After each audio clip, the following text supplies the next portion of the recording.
Parece que uma das questões principais para alguém como João não é o fato de estarem sendo perseguidos, mas o fato de terem se tornado tranquilos demais. Eles se acomodaram, encontraram seu lugar na sociedade. E ele quer sacudi-los um pouco.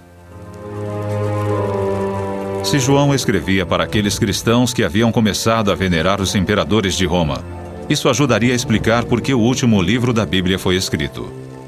As visões pouco tinham a ver com profecias sobre o futuro, sendo isso, sim, uma crítica aos que haviam aderido ao culto imperial.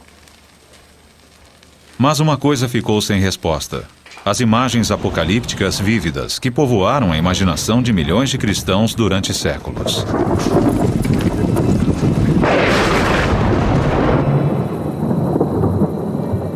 Que significado essas visões poderiam ter para as igrejas de João?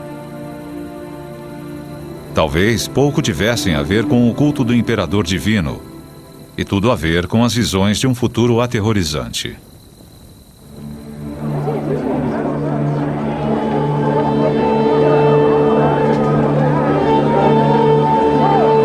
Para aqueles que viveram há mais de 2000 anos, suas visões dos 4 cavaleiros do Armagedon e da besta podem ter tido significados completamente diferentes em relação a hoje em dia. Alguns as veem agora como sinais do fim do mundo, mas isso não é necessariamente o que João quis dizer. A palavra apocalíptico tinha uma ênfase diferente na época. Muitas pessoas, ao ouvirem o termo apocalíptico, pensam sobre o fim do mundo. Mas isso é apenas parte dessa grande tradição. Na verdade, houve outros apocalipses ou revelações escritas nos 200 anos anteriores. A característica fundamental da literatura apocalíptica é que ela alega revelar diretamente o desejo de Deus. É uma mensagem a qual nenhum mortal comum teria acesso. Não passam de histórias. Um ser humano visionário tem essa experiência reveladora, dramática, e pede ajuda a um ser celestial para que possa explicar o que ele está vendo e sentindo. Então, o Apocalipse se revela como histórias que descrevem essas experiências. O Apocalipse promete aos seus leitores uma fuga da dura realidade da vida cotidiana. Para os cristãos do século I, os escritos de João oferecem um mundo onde a fé triunfa. Eles prometem aos seguidores o mundo de Deus, seja no reino celestial ou no futuro próximo. E é um mundo no qual os fiéis serão recompensados pela sua fé, a justiça prevalecerá e a maldade será julgada. João estava em boa companhia. Alguns estudiosos acreditam que o próprio Jesus foi profundamente influenciado pela literatura apocalíptica. Uma das orações mais famosas do mundo parece compartilhar os mesmos temas do livro da Revelação. Quando os discípulos de Jesus lhe pedem para ensiná-los a rezar, então Jesus ensina a eles o Pai Nosso. E essa oração pode ser lida de forma apocalíptica. Venha a nós o vosso reino, assim na terra como no céu. E isso implica que o reino de Deus ainda não veio para a terra, que a vontade de Deus não está sendo cumprida na terra. É como o livro da Revelação, onde Deus e Cristo são exaltados no céu. E o Pai Nosso pode até incluir sua própria besta. Com a chegada do reino de Deus, os poderes do mal farão tudo para combatê-lo.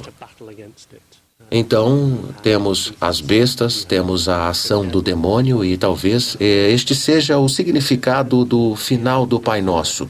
Não nos deixeis cair em tentação, mas livrai-nos de todo o mal. Provavelmente livrai-nos do mal maior, do poder de Satã.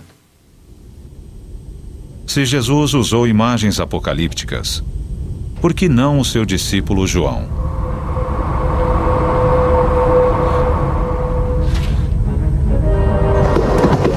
Talvez essa tradição de escrita apocalíptica tenha ajudado a decifrar algumas das visões de João, como os infames 4 cavaleiros do Apocalipse.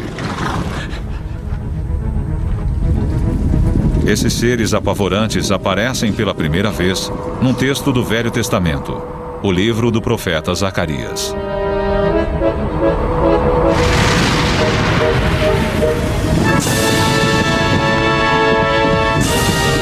Mas João não apenas copiou essas imagens. Seu talento foi atualizá-las para o século I. Em Zacarias, cada cavalo está ligado a uma determinada cor. João aproveita essa ideia, mas lhe dá uma nova conotação. Seu público, no século I, provavelmente teria entendido o significado das cores. Ian Boxall acha que pode desvendar o código de João. João parece tornar o significado das cores mais explícito. Temos um cavalo vermelho. Vermelho é a cor do sangue e, segundo a tradição, a cor daquela luxúria idólatra que deu a Roma sua dominância, mas às custas de muito sangue derramado. O cavaleiro sobre o cavalo negro parece simbolizar a fome e o desastre, o resultado da guerra. Há também um cavalo pálido, meio esverdeado, a cor repulsiva da própria morte. Mas um cavaleiro descrito por João, que monta o cavalo branco, tem um arco na mão. Esta sugestão de vingança está na mente de João. Ele acredita que virá das mãos de um inimigo declarado de Roma. Qualquer cristão comum sabia que o grande inimigo de Roma, a grande ameaça a Roma, no leste, o Império Parteno, tinha uma cavalaria que portava arcos. Os partenos estão a caminho e o resultado será a destruição desse império aparentemente inexpugnável.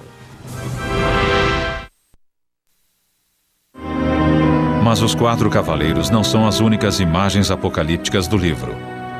E tão famosa quanto elas é o Armagedon, o campo de batalha onde o Apocalipse diz que as forças do bem e do mal irão guerrear. Indícios arqueológicos mostram que essa imagem também procura evocar o ódio contra os romanos.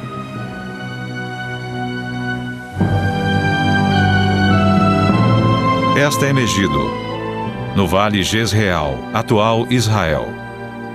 Os arqueólogos acreditam que seu nome contém uma pista sobre o local do Armagedon. Em hebraico, Megido era na verdade Har Megido, a montanha de Megido. Daí temos Har Megido, Har Magedon e Armagedon.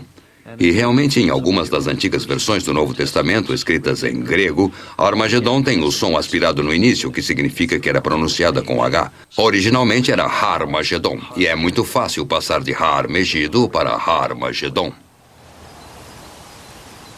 Este local tranquilo parece improvável para João escolher como o lugar da batalha do fim do mundo.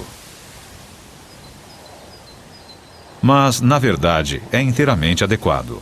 O Vale de Jezreel era o local mais sangrento da Palestina que João conhecia. Na época em que ele escreve, no século I depois de Cristo, já havia ocorrido 12 ou 13 batalhas em Megido ou no próprio Vale Jezreel. Napoleão supostamente teria dito: "Não há no mundo lugar mais perfeito para uma batalha que este." E ao observarmos esse vale, é fácil acreditar nisso. Os arqueólogos acreditam que também haja uma razão muito prática para João ter escolhido Megido como local da batalha. Naquela época, o lugar servia de base para um dos exércitos mais brutais do leste do Mediterrâneo, a 6ª Legião Romana. Sabemos que os romanos tinham um acampamento aqui, o acampamento da 6ª Legião. Estavam ali para exercer uma tarefa que caracterizou Megido através da história: proteger a área, controlar a passagem e as rotas de comércio. A 6ª Legião era conhecida por sua força e crueldade na batalha. Eles eram implacáveis.